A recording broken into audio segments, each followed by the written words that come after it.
Danielle, thanks so much for being with us here today. Now, you've covered the story of forced sterilizations among Indigenous women. So first off, what can you tell us about this issue? Thank you, Daryl. This is an issue that goes back a really long way. I think that's the first and most important part to understand. I did a deep dive in the archives. For example, in Alberta and BC, there was actually a law called the Sterilization Act, which did not apply solely to Indigenous people, but a lot of Indigenous people were sterilized as a result of the acts. In fact, more and more as time went on, which was interesting. One example is Rosie Paquette. She's from 1932. She was in a training school, which was a sort of institution or prison for people who were who had cognitive impairment or were developmentally delayed. So Rosie and her father both consented, and I put a little bit of an emphasis on consent because, of course, we know that Rosie was developmentally delayed. And being sterilized meant that she was able to go home with her family. So now we look at that and we think, is that consent in the way that we understood? Move forward to today, past the 70s, past the Sterilization Act, and you're still hearing women as late as 2018, maybe even later now, talking about how they they underwent this surgery not fully understanding that it was a permanent solution. Right, and Danielle, like you mentioned, this has sort of been going on for almost 100 years, really, like with that one story that you just shared. And one of the stories that you also broke was about the infighting between the lawyers on this. I think this is just fascinating. You don't hear about this every day. So what can you tell us about that infighting?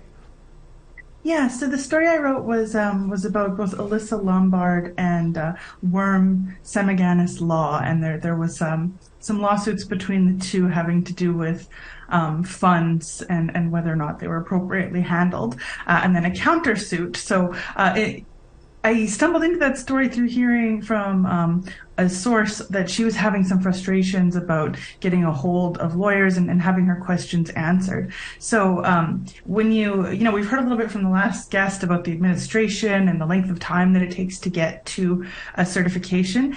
We also have perhaps a lot of administrative confusion. You have people switching law firms, and you have multiple law firms that are involved and looking for complainants to sign on to the class action. So yeah, it was a really interesting peek into how law firms work behind the scenes.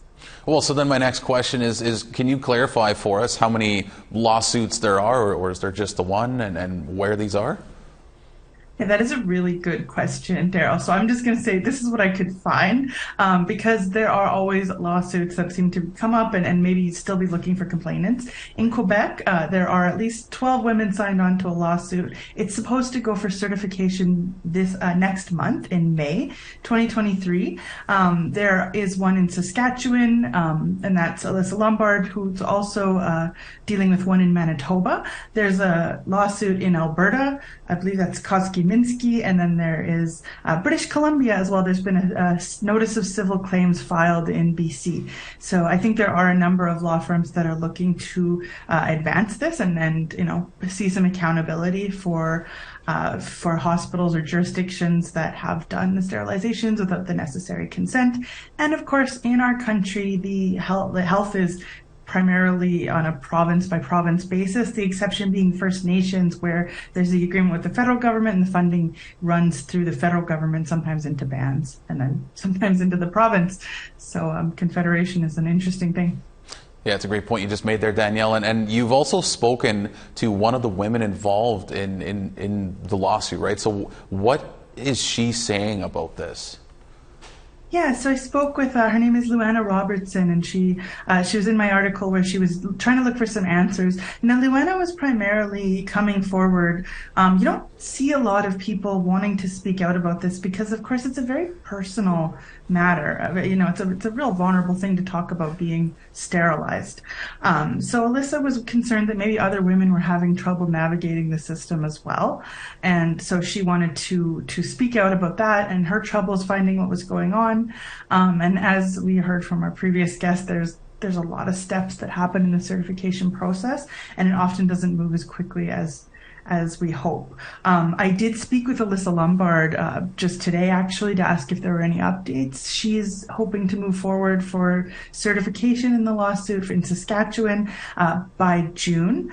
And at least in Saskatchewan, although it might differ from jurisdiction to jurisdiction, it's opt-out. So they get control of medical records and evaluate who fits into that criteria. And so you don't necessarily have to call.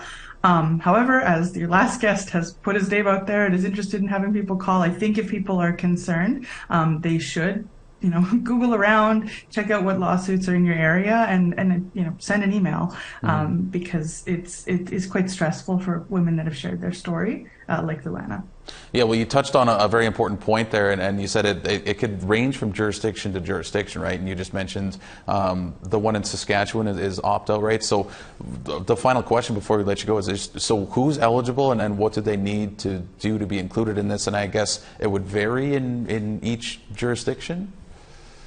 Yeah, I think I'm not super familiar with the requirements per jurisdiction, but even though we're dealing with maybe multiple law firms and multiple jurisdictions, some, like the guests we just heard from, have law offices in different places. So yeah, it's not a very easy answer. I wish I had a very straightforward answer for the listeners, but I think the best thing that you can do is consider where your province is, and class action, do a little bit of search engine looking up with where you are, class action, and the law firms will pop up. They do have pretty good search engine optimization and show up. That's where I'm finding that information as well. But it is just not as straightforward as one national lawsuit that you can sign on to. Yeah, it never seems like it is super simple. So Danielle, we really appreciate you coming on, and I know, especially with this, it seems like it's just really confusing, and people might seem like, oh, I don't really know where to go, but that's some really good advice, and just maybe do a bit of your own research, and if you have questions, reach out to a lawyer in their own jurisdiction. So Danielle, we really appreciate your time coming on here and for clearing up a bit of what's going on with forced sterilizations anyway. So thank you so much for coming on. Thank you, Daryl.